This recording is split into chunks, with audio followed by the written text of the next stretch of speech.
everybody, welcome back to another Wisdom Girl and Wise Woman show. It's your girl, Wisdom Girl, aka Karma Miller, and this is... Hey everybody, I'm Wise Woman Leslie Christie. And, well, first off, a disclaimer.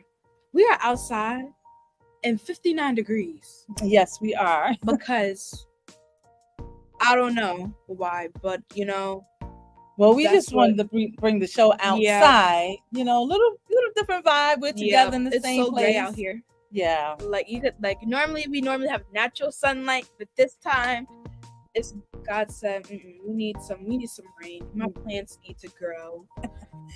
All right, well, tell them what we're talking about today. What's today's show? Small blessings, big victories. Now remember, you outside, so you got to talk a little louder. Small blessings, big victories. Yeah. Well, So. All right, so let's get with it. Yeah. I would try to do this without laughing. I cannot be serious. She is a little off today. I don't know why, but a little. Anyway, well, before you let me just say, please, tag somebody, share this episode with somebody. This is our episode number 79. So let somebody know that we're here, that we are on live today. And let's get right into it. I think it's 19 shows? 29 shows? 29 shows for what? Until our 100th show. Oh yeah. Yo, you know what? 21 is math. I'm not doing the math. Anyway, I don't never do the math. So let's get into it. Gotta get out that ridiculous accent. Did you know that some of life's most remarkable transformations and transformative moments, that come and originate from the smallest or modest beginnings? True. And it is so important to recognize and cherish the small blessings, absolutely, and opportunities that cross our paths. Yeah. Stop. You're okay. Go ahead. Gonna make you crack up. Oh my God! I don't know what's wrong with her today. I apologize. Every day, as these small blessings and opportunities possess the potential to evolve into significant achievements, these small blessings are like seeds, and with the right nurturing, they can grow into mighty trees of accomplishments and big victories. I so agree. It starts with the modest, with the small, and then that grows into something big and tremendous. Yeah. A lot of times, though, we want to go for the gusto. We want to go for the big things. We don't really, honor and respect the small little steps that we take. Exactly. Like, oh my God, I got a new Lamborghini. What about you? The fact that you just skipped the whole Mercedes Benz? I would. No, let me not say I would. Not just that, but what about that car that you had way before you were able to get that Mercedes? Or why don't you get it back? Give it to your mama. Like when you were driving a Kia, or or I'm trying to think of something even. Kia's less different. Than that. Yeah, Toyota. I like Kias. Kias are not bad. I could survive with the Kia. Yeah. Or that Toyota. Yeah, or what about when you're striving for when you're striving for a successful business. Hold on. When you're striving for a successful business, right? But you don't take into your mind is like, I gotta make this number of sales. I gotta make sure that this thing is working, perfectly. And you don't take into account that, you took small steps before that were successful, that were important, in order to get to that big picture that you want, like learning how to make certain things. Exactly. And being in the presence of people who are doing what you want to do. Those are small steps. Those are those small blessings that lead to those big victories. I just had the most confusing metaphor in my head that you guys may not understand. But kids my age now, we literally, when we're walking up the steps, instead of going up the next step, we skip 1 or 2 stairs. So that's how I'm saying. Like, you skip up 2 2 or more stairs, right? You finally get up there, your head is dizzy, and that's how you fall. Woo!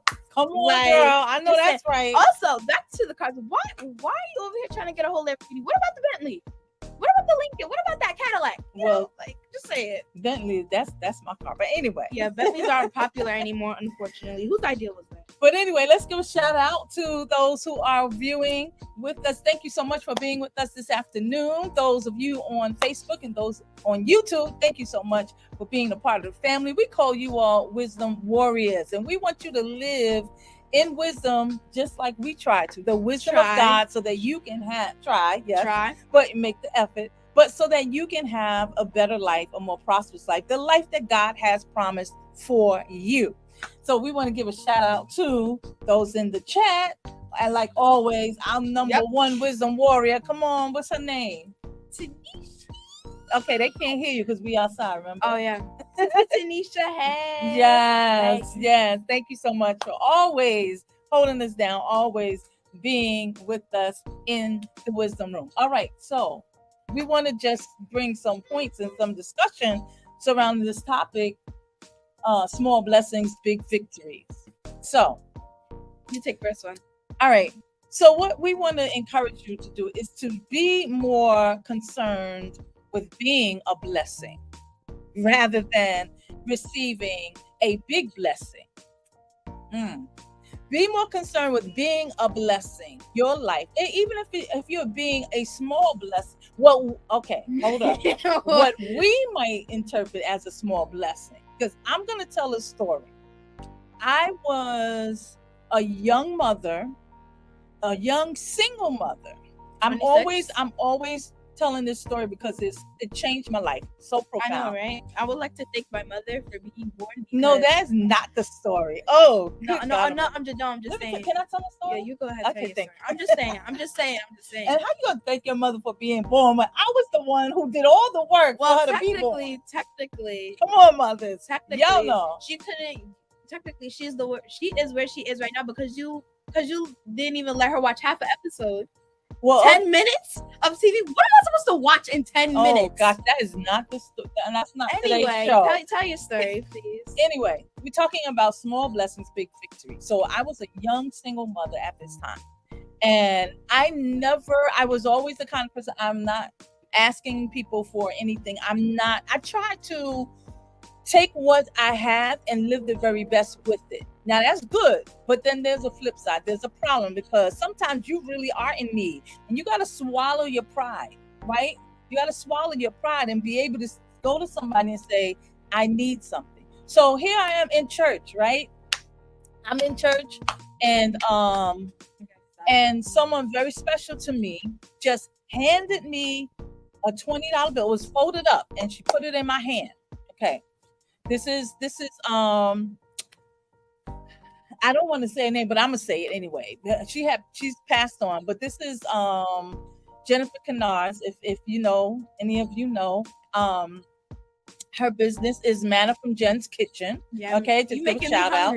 Okay, so her mother, right? She just handed me a $20 bill. So she just slipped it in my hand. We're in service, and so I said to her, "Well, what's this for?" And she said, because I know that you can use it. That changed my life. Wow, that hit different. Yeah, it was a small blessing, but check it out. It was enough for me to provide something for my child. And what it did was to help me understand that caring for your child and what you do for your child, even in those small ways, makes a tremendous difference for them in the long run. And so, I think that I've done an excellent job raising my daughter. All right.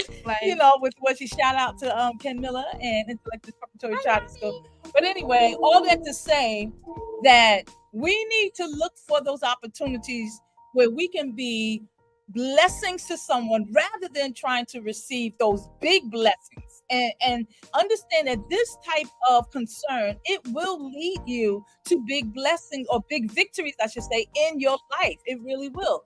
And it cultivates gratitude for everything and every possibility that life presents. When you learn to be a blessing, when you learn to be a blessing, then it cultivates gratitude and you learn to appreciate everything in your life. That hit different. All right. But what my example was, it's not a story. It was back to that staircase thing. So it's like once you skip the step and now you dizzy. Now you decide to walk down the steps. And then you just decide to do it all over again. I'm just gonna go back up and skip a step because now I'm fine. And then you get dizzy all over again and continue doing it over and over and over and over again. I'm like, aren't you getting tired of being dizzy? Wow. Like nobody wants to be dizzy because when you dizzy, that hurt. Wow. So the dizziness was caused by them skipping those small steps. Exactly. When they could have went step by step and got to the place they were trying to get to without being dizzy. I like that. You skipped over the Lincoln and the Bentley. You just went straight to the Lamborghini. Okay, let's leave the cars aside. I know. I just want to. I think I want. All right. So what other point we want to raise today for the show? Appreciate the journey as much as the destination. I love it. Yeah. For it is often, the journey where the beauty of small blessings and the power of faith become evident and ultimately leading us to our big victory. Yeah. Yeah. That sounds about right. For sure. Yeah. For sure. Because if you don't appreciate the journey that you're taking, then how are you going to appreciate the destination? Where you going? Like you drive into Florida or somewhere in the South. Let's say Georgia, because Georgia. Like, why are you over here trying to get straight to Georgia? Why don't you go to the Natural History Museum? That doesn't sound too bad. I love that. I love that analogy. Enjoy the places that you're passing through. Exactly. Come on with them, girl. Enjoy the places that you're passing through on your way. And then you want to get mad when especially a kid like me. Hold up, that was deep. Hey. Okay, sorry. I can preach that right there. But go ahead. But what I'm saying is, like, especially a kid like me, when you have kids like me, and you find out that you cannot learn something because of somebody, that gets on my nerves. Wow. I'm like, you know what? I try to remember. I'm like, God, give me the strength to not drag somebody.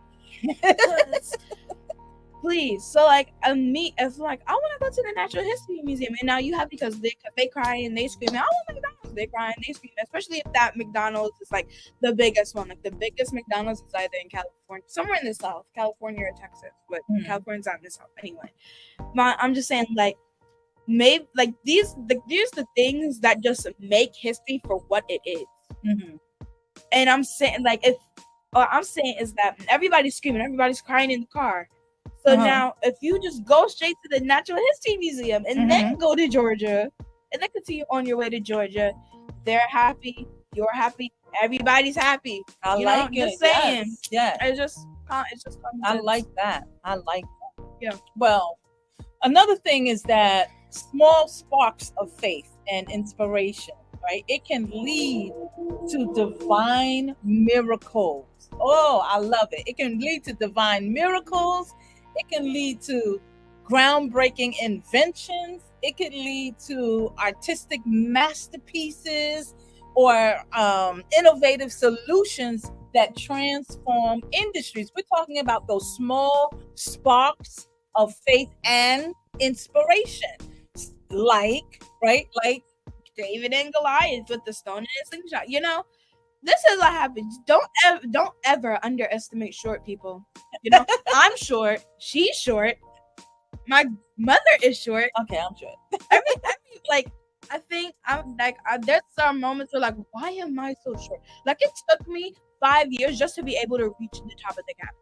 Like, I'm like, but now I'm glad that I'm short because, my mother has a whole school now and my grandma runs a church and I'm running 2 businesses. Like, don't underestimate or don't underestimate people who may look like they don't have the skills. Exactly.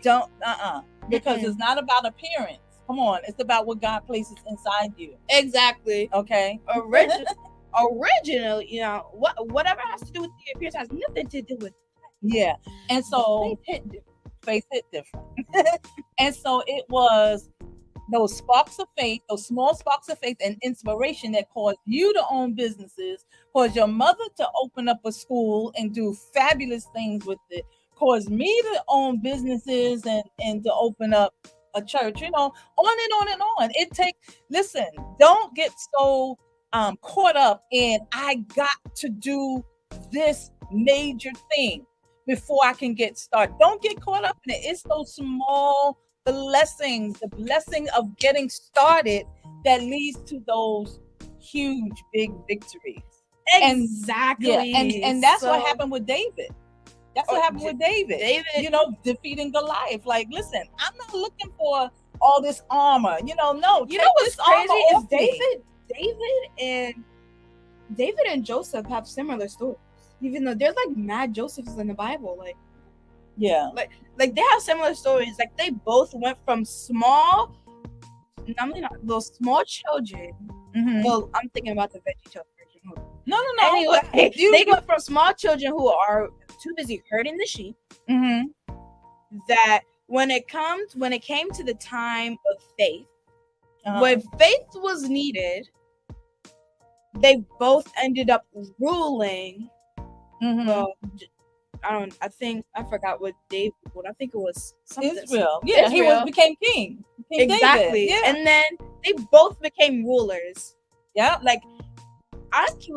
These are stories that you need to pay attention to. But life lessons. But nobody pays attention to Joseph's story because when he ruled Egypt, right? But then 200 years later, and they still had slaves in Egypt even when he was ruling. Yeah. So it's kind of like debate. Plus, it's kind of a debate because nobody really understands as to why you will make somebody ruler over all of the slaves and not free them. And it took it took that 200 years just to have somebody free them. And it was, and I'm like, well, maybe, but Joseph wasn't the one who was meant to free them. That was just not. But they weren't enslaved. Y'all, it's raining, so we get kicked offline. We're sorry. We was praying that the storm would come. But anyway, they weren't enslaved in the same manner as when they were in Egypt. And now Moses was called to free them. Exactly. Yeah. But anyway, we kind of went off on a little tangent. Moses parted the Red Sea with the wooden stick, called a rod. Right. That small little thing that eventually came to a big victory. That small blessing, that wooden stick, caused that big victory. He used it properly. Yeah. He used it. The water turned red, and then it parted. It was that hit different. And then the founders of Apple. Yep. Steve Jobs. I didn't realize that both of their names are Steve, by the way. But anyway, Steve Jobs and Steve Wozniak. Yeah. Wozniak. That sounds German. Yeah, probably. But anyway, they started building personal computers, right? These small little computers in a garage, y'all. They were in a garage. And that, because they honed in on the small thing they were able to do, that led to this tremendous big victory called Apple. Exactly. Tyler Perry, small local plays in Atlanta to billionaire. Yeah. There's only 2 shows on OWN network that he did not write. Wow. That's Greenleaf, that's my show. Oh. And Queen Sugar. Well, that's true. He everything else though he wrote, and BET they show all his shows. He is the king. Yeah. But it all, when we talk about David, when we talk about Moses, when we talk about Steve Jobs, when we talk about Tyler Perry, we're talking about them appreciating the small blessings, appreciating those small things so that they can so that it can lead them to big victories. Okay, now that it's called steps, right? It's called steps. You take that one step, you appreciate it, you respect it, you honor it. It'll lead you to another step. You appreciate it, you respect it, you honor it, and then that will lead you to another step. Just like the analogy of the staircase that you were given, right? It doesn't go from one step all the way to step 100. Okay, unless God just works it out like that, but that's God. That ain't supposed to be on your mind. Come Exactly. on. Like That's not supposed to be on also like on your mind. Like Jesus is a good example. Mm. Like he Come on. focused on, like, honestly, Jesus is probably the best example because, you know, he was born in a barn with a bunch of stinky animals, Mhm. you know, and then he used his resources. Like Yeah. everything he knew when he died was not what he knew when he was born. He was born the son of God, but he still had a lot to learn. Yeah, he was a human being. Like he ran away from his parents just to learn. Right. And it took them forever to notice he was not there. And I'm like, when the son of God is quiet, you know something like he's not there. Oh, hold up. That's not right. When the son of God is quiet, that's something not right. He Something's mad not at right. you. He either mad at you, he left. wow. Okay, then that's some girl. That's a whole nother. I was thinking about the story, but I don't. I did not mean for that to be so. No. You know, That was good. that was meant to be. Good. That was good. So, what else can we tell? Other tips and tricks you want to tell them in regard to small blessings, big victories?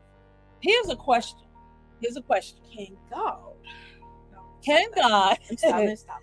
Can God trust you with small things? Okay. I so mean, say it again for those who didn't hear. Can God trust you with small things? Okay, stop.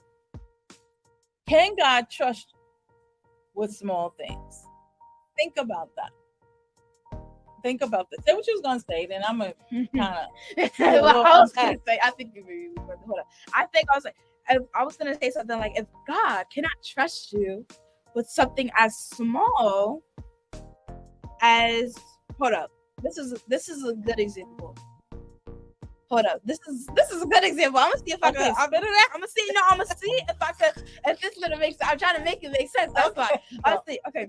I was gonna say, if God cannot trust the land that He built with one seed, we will only have one tree in the world. Just saying. Okay. If He cannot trust the land to even grow, to have that good fertile soil to grow that one tree, what makes you think that He would, trust the whole thing? Like, you have to take it piece by piece. Exactly. Piece by piece. I love it. So Luke chapter 16 verse 10 says, from the Easy English Bible, which y'all know we use a lot on the show. It says, if you can trust a person with a very small thing, you can also trust him with bigger things. There's a part B though. And if you cannot trust a person with a very small thing, you cannot trust them with big things. Now listen, that's a whole truth right there. Because I'm gonna make it practical. If you ask me, can I borrow $10? I'm gonna give you the $10. Go ahead. I don't believe Hold on. I don't really believe in the whole borrow thing, But anyway, like, if you want, I'd rather bless you rather than put you in a position to owe me, because the Bible says that we are lenders, not borrowers. But anyhow, I understand, because I've had to borrow before. But anyway, if you ask me can I borrow $10, I'll give you $10, right? But you never pay me back. You running, every time I see you go in the other direction, like you totally forgot that you owe me this money. And then a little while later, you come back and say, "Can I borrow $100?" Do you think I'm gonna trust you? $10 back, and then we can talk. Do you think I'm gonna trust you to pay me back $100 when you could not pay me back the $10? Now that's how God works. If I give you this little bit, if I give you the ability to use your hands and to mend clothes, right? Exactly. To sew a hole, to mend the hole. And you don't do that. You don't respect it. You don't honor it. Every time somebody says, "Oh, can you?" or maybe hem pants, right? Hem pants and skirts. Every time somebody asks you, "Can you hem my skirt?" No, I don't feel like I don't really do that no more. But then you're praying that God will help you have a business, have a what do you call it? Have a oh my gosh, I can't even think of the word. No. Have a business to alter clothing, right? You cannot even do that one thing for your friend. A seamstress. God is not going to. It would be against God's word to trust you with the whole business. Exactly. When you could not even handle that one friend. There you go. There you go. That's like, what I'm trying. It took a while for me to get there, but. Like when you go, when you graduate college, you move out your dorm, right? So you ask God for your apartment, right? Mm-hmm. He gives you the apartment, right? But it's like a studio apartment. It's like one room. Yeah. And then you're just like, really, God? Like, really gonna give me something? Right. You upset with that one. Like, I want a house. Come on, girl. So, come on. Where's my house? So, and I'm like, if you focus on the apartment, right, maybe I could give you a house. Come on, and then you can have a mansion, and then you can have 10 mansions. Right. Like, think about it. Right. Like, that's the thing. Yeah, focus on the house. Like, treat it like, I'm sorry for cutting you off, but let me just say this. Treat the apartment, whether it's a studio, 1 bedroom, whatever, treat that place where you're dwelling as if it is the mansion. That hit different. Keep it. That hit different. Just honor it, respect it, make it smell, let it smell good. That when people walk in, they be like, "Ooh, this looks nice." Like, treat it as if it is that mansion, because that's the thing. If you don't take those small blessings, those small things, and see it as a blessing, you will never get to the big victory. Yeah, it's like a blueprint. It's like when you give a blueprint to somebody, all they see is a blue paper. But once you open it, it's a whole plan. Come on, girl. It is a plan for something much bigger than what you gotta open it. You gotta open it. Once you like you hate I keep living my videos. You hate reading. Anyway, who hates reading? No, I'm just saying, like, it's an example. Oh. If somebody out there who hates reading, somebody hands you that good book. I have to say this. Go ahead, say it. Spit it out. Come on. We run out of time. They give you that one book. You don't know if the book is good until you open it. Come on. Like, it can have, like, especially if you're somebody that loves drama, like, there could be so much tea in there. Like, oh my God. So much tea. Romeo and Juliet. Like, Romeo and Juliet, if it was right now, like, oh my God, somebody got dragged, somebody got killed. Yeah. You gotta there be mad tea in the Bible, like, oh my God, somebody exactly. Like, oh my God. Yeah. You gotta open up the book. Like, and once you read it in those small little, and once you take that step, then you're able to see the big picture, the big possibilities, the big victories that can be yours, that are ahead of you. All right. So the other question is, we're gonna run through this really quickly. Are you just holding on to your mustard seed? Right? What's in your hand? What's in your hand? What's in your hand? And are you holding on to it because you think that it's too small? And we do that a lot.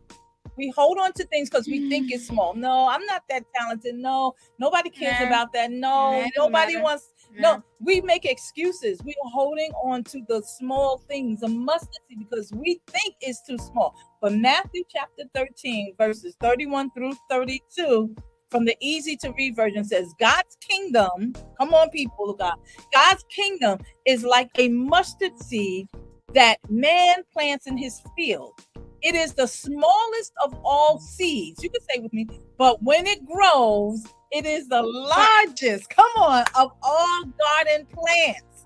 It becomes a tree big enough for the what? Birds. Birds to do what? Come and make nests in the branches. Yeah, there's a whole civilization in that tree. In that one tree, because of there that could be a whole bird hair salon up in there. Come on, because of that one mustard seed. Be a whole that city was hall up in there. And that's what God is trying to tell us today. That's what God's trying. That one thing, that one small thing that He's given you is not small. You can't look at it as, oh, that's all I got. Somebody say, all I can do. I heard somebody say, well, I don't really have gifts. I don't really have talent. All I can do is cook. Child, are you kidding me? Cook. Do you know what you could do with just cooking? Exactly. All I could do is bake cookies. Well, you better bake them cookies and bake it and honor that gift until that you better little, bake cookies until you get that bakery. Come on now. Come on. We got to see it as that could if you open, I'm telling you, especially when you live in California and LA, you really got the advantage because everything up there, celebrities be visiting. Like if you open up that bakery, that could be the first celebrity bakery that has been seen in generations. Absolutely. Just saying. Yeah. So you gotta honor the small blessings. Small blessings, big victory. It's when you learn to honor it, respect it, and treat it like it is the best thing ever in your life, that will lead you to big victories. Joel Osteen said something that I think wrapped this up really nicely. What does it say? When you focus on being a blessing, God makes sure that you are always blessed in abundance. There you go. Focus on being a blessing. Blessing. Bless somebody with what you have. Bless somebody with your words. Bless somebody with a smile. Come on, don't always be mean and always got an attitude with it. No, be a blessing. Come on, be a blessing. God will bless you in abundance. Now, Vincent van Gogh says, great things are done by a series of small things brought together. Yeah, I love you. Just made me want to watch Netflix.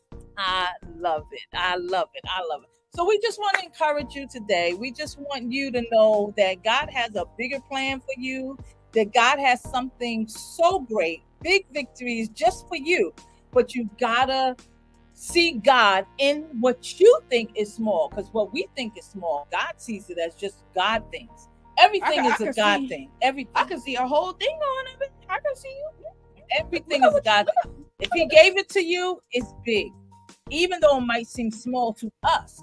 And the thing is, even when you pass on, even when God calls you home, your story's never over. Your story's never, unless there's never really an ending. Hold on, unless you never did anything. It's a small thing. Well, that He gave you. Anyway, moving on. All right, we go. Like sorry. Like that story is never finished. Like there's no way to finish. That story. Right, because you never started it. Exactly. So and actually, from the day Jesus was born up until the rapture, it's our job to finish this story. Give me some. It's our job. It's our job. All right, we gotta go. Don't forget to like, share, and subscribe, and we will see you next week. I don't know what direction it turns, but next week. Thank y'all for hanging out with us. We love you. Keep coming back. Saturday after Saturday. Let somebody know that we are here. 2:00 every Saturday. Facebook, YouTube. We'll see you next time. Same channel, same place. Bye-bye, everybody.